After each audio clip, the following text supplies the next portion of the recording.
क्या आपने कभी सोचा है कि एक पुरानी सुनसान हवेली अपने अंदर कितने राज छुपा सकती है? ऐसी जगह जहां हवा भी रुक रुक कर चलती हो और रात को सिर्फ खामोशी नहीं बल्कि चीखों की गूंज सुनाई देती हो।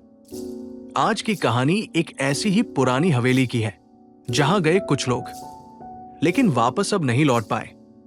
यह कहानी राजस्थान के एक छोटे से गांव की है। गांव के बाहर एक बड़े जंगल के अंदर एक 200 साल पुरानी हवेली बनी हुई थी। लोग उसे शिवनाथ हवेली कहते थे। लोक कथा कहती थी कि यह हवेली कभी एक ठाकुर की थी जिसका नाम था ठाकुर वीरेंद्र सिंह। बहुत ही जालिम और खूंखार इंसान था वह। कहते हैं कि उसने अपने ही नौकरों और गांव के लोगों पर अत्याचार किए थे और एक रात हवेली के अंदर उसने अपनी ही पत्नी और बच्ची को बांधकर जिंदा जला दिया था। उस दिन से हवेली बंद पड़ी थी। गांव के लोग आज भी हवेली के पास जाने से डरते थे। दिन में भी वहां एक अजीब सा सन्नाटा छाया रहता था। कहानी के पात्र हैं आरव, एक 24 साल का कॉलेज छात्र, थोड़ा साहसी और जिद्दी। मेघा, आरव की दोस्त, व्यावहारिक और थोड़ी डरी हुई स्वभाव की। ऋषि, उनका दोस्त जिसके दादाजी ने पुरानी हवेली के राज के बारे में सुना था। तीनों दोस्तों ने सोचा कि गर्मियों की छुट्टियों में रोमांच के लिए हवेली की जांच करते हैं। मेधा ने मना किया, यह बिल्कुल भी सुरक्षित नहीं है।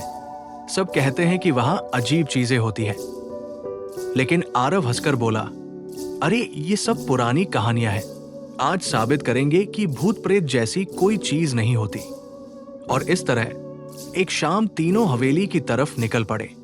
शाम का समय था, सूरज ढल रहा था और हवेली के आसपास का जंगल और भी डरावना लग रहा था। जब तीनों हवेली के सामने पहुंचे तो वो एक भयानक मंजर था। बड़े बड़े दरवाजे जिन पर जंग लग चुकी थी, दीवारों पर काले काले पानी की लकीरें और अंदर से आती एक ठंडी हवा।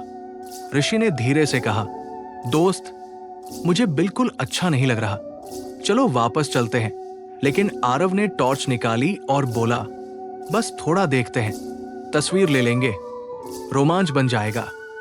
दरवाजा जोर से धकेल कर खोला और एक सीलन भरी बदबू ने तीनों को घेर लिया, जैसे सड़ी हुई लकड़ी और खून की मिलीजुली बदबू हो। अंदर अंधेरा था, बस उनकी टॉर्च की रोशनी।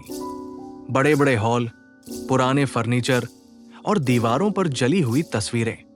मेघा ने एक जगह दीवार पर एक औरत की पेंटिंग देखी।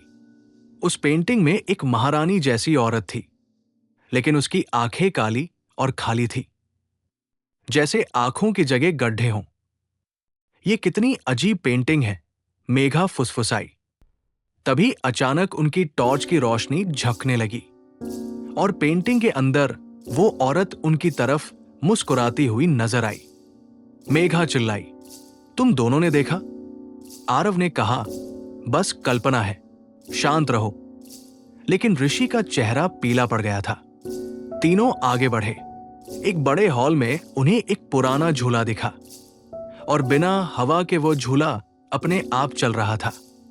उस हॉल के कोने से किसी बच्ची की हंसी की आवाज आई, पतली ठंडी सी हंसी। ही ऋषि ने डर के मारे टॉर्च नीचे गिरा दी। ये आवाज तुमने सुनी ना?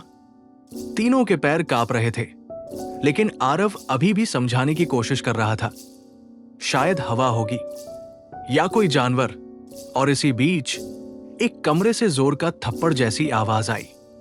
तीनों भागकर उस कमरे में गए तो देखा कि वहां एक पुरानी मेज पर छोटी सी डायरी पड़ी थी। उस डायरी पर खून के निशान बने हुए थे। ऋषि ने डायरी खोली। उसमें लिखा था, यहां जो भी आएगा उसका खून इस हवेली में समा जाएगा। और नीचे हस्ताक्षर था, वीरेंद्र सिंह। तीनों एक दूसरे को देखकर चुप हो गए। रात अब गहरी हो चुकी थी। बाहर बिजली चमक रही थी और अंदर से चीखने की आवाज आने लगी। अचानक हवेली के बड़े दरवाजे धड़ाम से बंद हो गए। तीनों अंदर फंस गए। मेघा डरकर चिल्लाई, हम फंस गए, ये सब गलत था।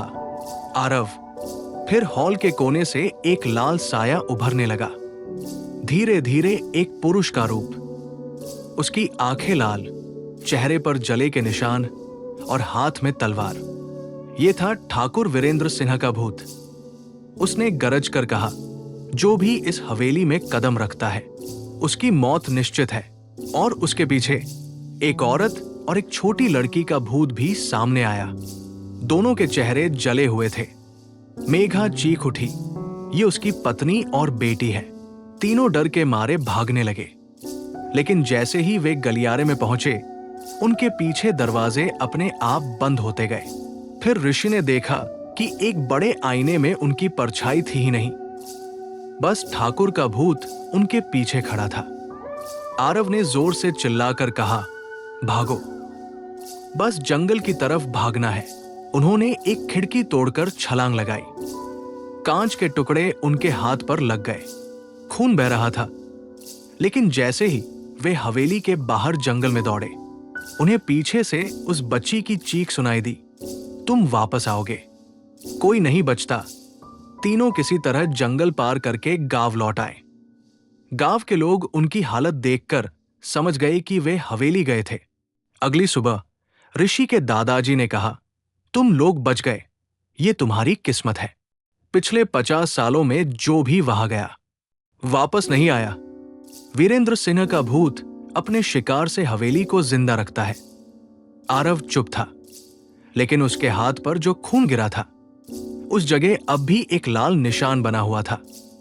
और उस रात जब आरव ने अपने कमरे की बत्ती बंद की, उसने सुना वही बच्ची की आवाज उसके कान में घूम रही थी, तुम वापस आओगे। स्क्रीन काला हो जाता है।